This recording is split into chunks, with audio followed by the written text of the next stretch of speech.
Well, let's start out my little video response to Heatseeker Bus, showing you my chickens. Well, let me tell you. I wanted a well summer rooster. Well, I got my wish.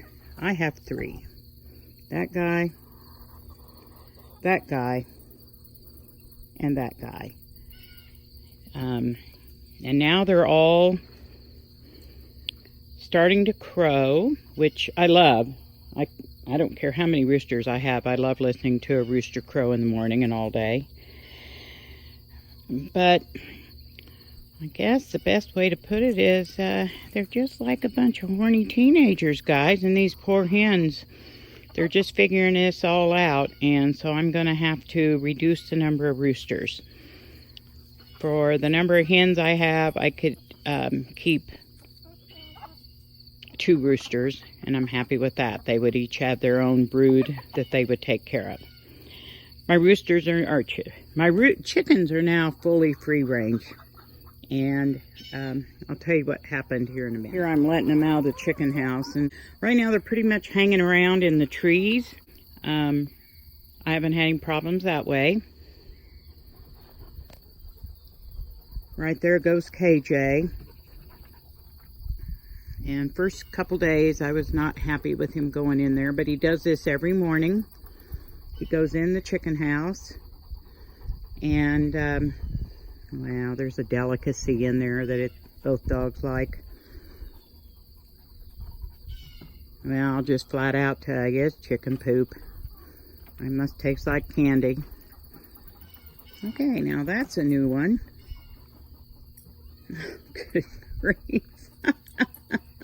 All right, Heatseeker, here's my video response. All right, about 3 or 4 years ago, we had a huge ice storm, and we lost a lot of very large branches. So I just did this makeshift wood pile out here, and then I'm going to show you our log splitter. This log splitter is a homemade log splitter made by one of, we'll call him the old farmer's adopted dads.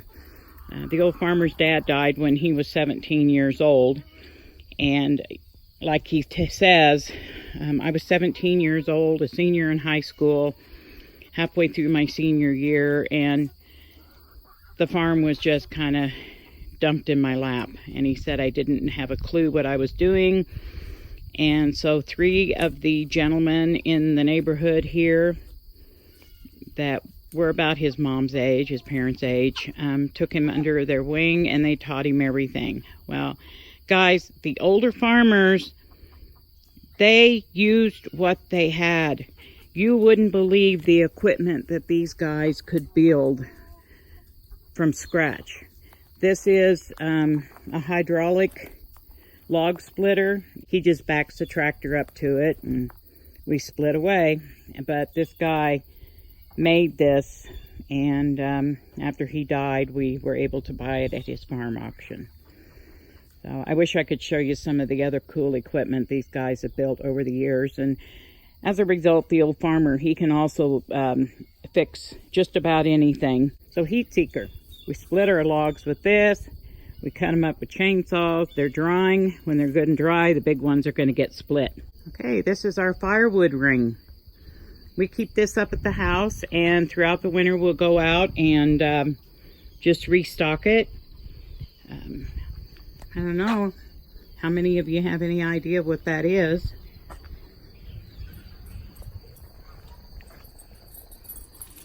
I'm not very tall.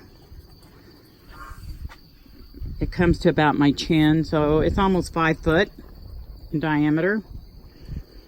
4.5, 5 foot in diameter. Those are old pull type combine wheels. These are the wheels off of an old pull type combine from the 1920s. There's actually 2 of them here, and they've been spot welded together. And again, these old farmers and ranchers, they used what they had back then, and these were converted into feed bunks. And quite honestly, See how old they are? They're outlasting anything that's built nowadays. 100 years old and still put together. But, I don't know, what would that be? A couple feet deep, anyway. Let me go show you what else we did with our combine wheels. They did not have rubber tires. This was the actual wheel. Don't ask too many questions. I wasn't there when they built it. You'll find these around every now and then at old farmsteads because they were made into feed bunks or used for something else. I'm actually kind of embarrassed to show this to you now because of all the weeds. We had it all cleaned up earlier this spring and we just haven't used it. We used to use this. This is our barbecue pit. That big, huge, I can't remember what that's called, expanded metal is the grate that the old farmer and our sons kind of welded that circle, and we usually use like a rake or a pitchfork to drag it off and on. It is as deep as those ones up by the house, and you saw how big the one at the house. This is the same thing. 2 old combine tires that we just buried in the ground, and when it's cleaned up, it's pretty cool because we have, you know, rock all the way around it, and it's still a work in progress. You can get this going, throw complete meals on it. I used to throw 4, 5, 6 big old slabs of ribs on there. You get your coals just right, and you get a combination of smoking and the heat. You get deep ashes in there. I'm telling you, the best way to cook wild turkey, guys, if any of you are hunters, is I get an oven bag and I get about 2 or 3 feet of hot coals down in there. Well, it'd be like Dutch oven cooking. And put that big old turkey in an oven bag with some butter and whatever seasonings you want. And then I wrap it in gunny sacks, wet gunny sacks. You Texas folks call them tote sacks.